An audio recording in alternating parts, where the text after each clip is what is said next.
berperang melawannya akan sia-sia saja. Jangan lupa Tuhan, berapa banyak terjadi, golongan yang sedikit dapat mengalahkan golongan yang banyak dengan izin Allah. Sesungguhnya Allah bersama orang-orang yang sabar. Kalau begitu, kalian berangkatlah lebih dulu. Biarlah kami dengan membaca bismillah bersama-sama. Bismillahirrahmanirrahim.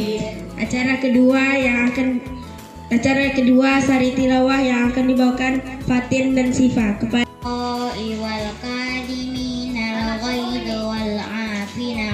terima kasih kepada Fatih. Acara keempat adalah ceramah dan doa yang akan disampaikan oleh Muhammad Hafiz Zain. Kepada Muhammad Hafiz Zain dipersilahkan. Assalamualaikum warahmatullahi wabarakatuh. Alhamdulillahirabbil alamin wassalatu wassalamu ala asrofil anbiya'i wal mursalin wa ala alihi wa sahbihi ajmain. Alhamdulillahirabbil alamin. Puji syukur kepada hadirat Allah Subhanahu wa taala yang telah memberikan kepada kita nikmat kesempatan sehingga kita bisa hadir ke acara ini di hari yang insyaallah penuh berkah ini. Pada hari ini kita akan membahas dengan tema ihsanul amal, yang berarti amal yang baik. Huwa ala kulli syai'in qadir. Allazi khalaqal mauta wal hayata liyabluwakum ayyukum ahsanu amala wa huwal azizul ghafur. Maha suci Allah yang di tangannya lah segala kerajaan dan Dia maha kuasa atas segala sesuatu, yang menjadikan mati dan hidup supaya Dia menguji kalian. Siapa di antara kalian yang lebih baik amalnya, dan Dia maha perkasa lagi maha pengampun. Quran Surat Al-Mulk ayat 1-2.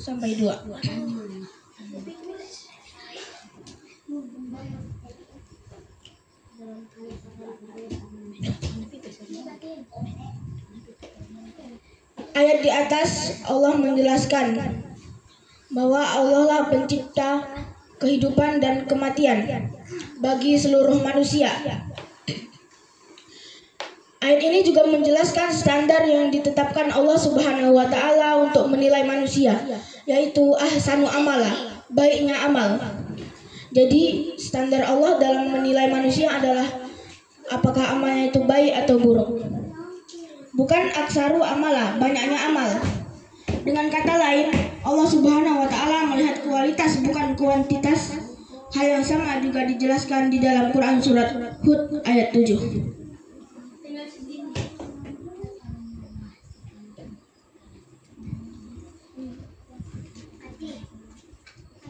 Bagaimana amal ihsan?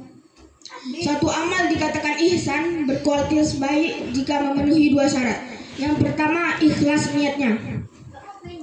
Yang kedua, benar tata caranya. Ikhlas artinya amal tersebut ditujukan hanya untuk Allah semata, lillahi ta'ala. Sedangkan benar artinya dilakukan mengikuti sunnah Rasulullah SAW atau sesuai syariat.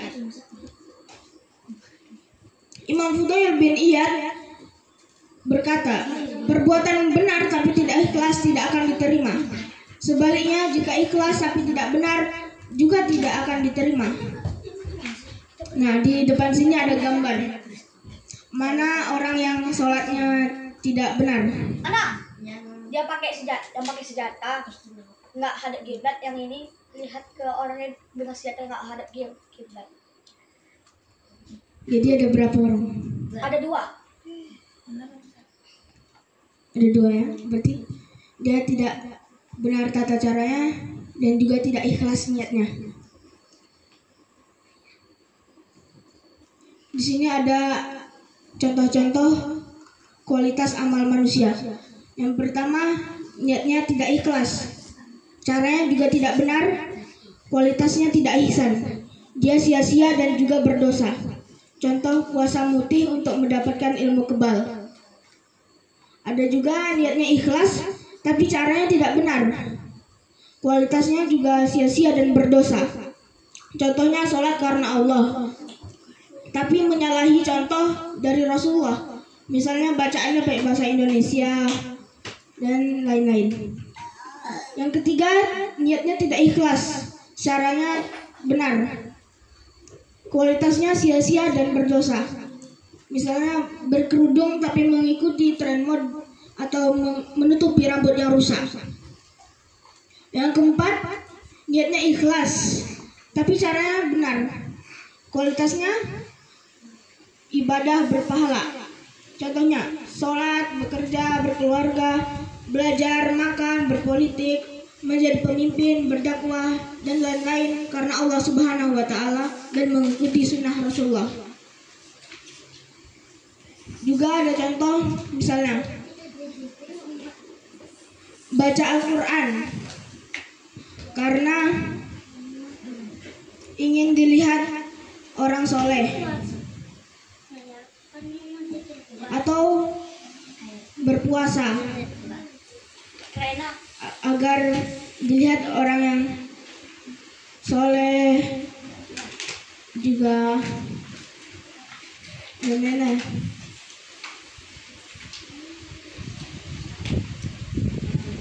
Bagaimana cara membangun ihsanul amal? Cara membangun ihsanul amal yang pertama adalah beramal dengan landasan keimanan kepada Allah Subhanahu wa Ta'ala. Ini akan mewujudkan sifat ikhlas. Jadi kita beramal harus beriman kepada Allah dengan sebenar-benarnya. Yang kedua, beramal dengan landasan sunnah Rasulullah SAW atau selalu terikat dengan syariat. Ini akan mewujudkan benarnya tata cara beramal. Yang ketiga, menuntut ilmu Islam, thalabul ilmi, cara beramal. Yang ketiga, menuntut ilmu Islam, thalabul ilmi. Tanpa ilmu, maka keimanan yang benar dan kesesuaian amal dengan sunnah Rasul tidak akan terwujud.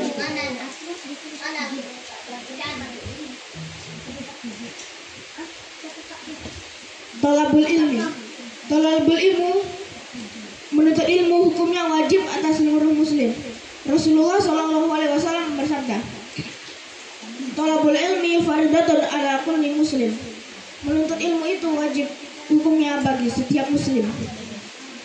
Bagi seorang muslim, menuntut ilmu keislaman bukanlah sekedar formalitas untuk mengisi waktu luang atau sesempatnya saja, tapi akan menjadi agenda utama yang setiap saat dijalankan di dalam kehidupan. Ada hubungan yang sangat erat antara thalabul ilmi dengan ihsan atau tidaknya amal seseorang. Tanpa ilmu, mustahil seseorang bisa mengetahui apakah perbuatannya ihsan atau tidak, sesuai dengan tuntunan syariat atau tidak. Jadi kita menuntut ilmu tidak hanya sekedar mengisi waktu luang, mengisi waktu kosong, dan juga kita tidak boleh bermalas-malasan dengan menuntut ilmu.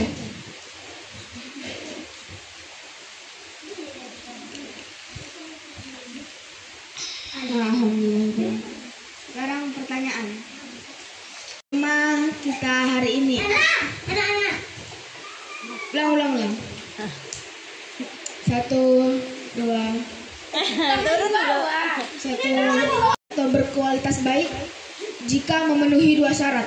Apa 2 syarat tersebut? A'udzubillahiminasyaitonirrajim. Bismillahirrahmanirrahim. Alhamdulillahirabbil alamin. Allahumma sholli wa sallim ala sayyidina Muhammad bifadlika wa rahmatika ya Allah. Annaka alamtana ma lam na'lam qablah. Subhanaka la ilma lana illa ma 'allamtana innaka antal alimul hakim. Alimna wa akrimna binuril fahmi wa waffiqna bil ilmi wal amal. Allahumma inna nastaudi'uka ma 'allamtanahu fardudhu ilaina inda hajatina ilaihi wala tanas sanaihu ya rabbal alamin. Wahdina ila siratin mustaqim. Walhamdulillahi rabbil alamin. Al-Fatihah. Bismillahirrahmanirrahim.